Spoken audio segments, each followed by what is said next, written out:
প্রলোভন দেখিয়ে অনৈতিক সম্পর্ক, এই প্রবণতা যেন সমাজের একাধিক শ্রেণীতেই ছড়িয়েছে। এবারে তালিকায় যুক্ত হয়েছেন লেবাসধারী মসজিদের এক ইমাম। টাঙ্গাইলের ভূঁইয়াপুরে 16 বছর বয়সী মাদ্রাসা ছাত্রীর প্রেমে জড়িয়েছেন ইমামের। সে স্থানীয় একটি দাখিল মাদ্রাসার 10ম শ্রেণীর শিক্ষার্থী, আর যাকে ঘিরে এই উত্তেজনা তিনি স্থানীয় মসজিদের ইমাম। সম্পর্কে শুরুটা হয় গোপনে, কিন্তু পরিণতি এমন হবে সেটা কেউ কল্পনাও করেনি। আমার সাথে তার মাহাদি হাসানের সাথে আমার 1 বছর ধরে ভালোবাসার সম্পর্ক।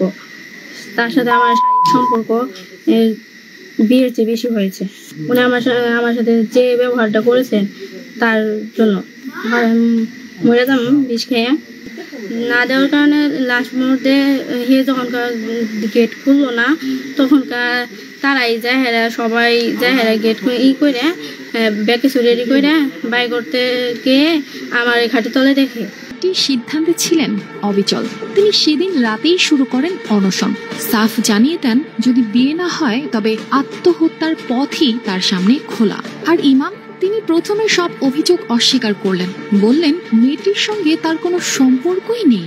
কিন্তু পরিস্থিতি বদলাতে বেশি সময় লাগে। এটা আসলে সবকিছু মিথ্যা, এগুলো সাজানো একটা নাটক। এছাড়া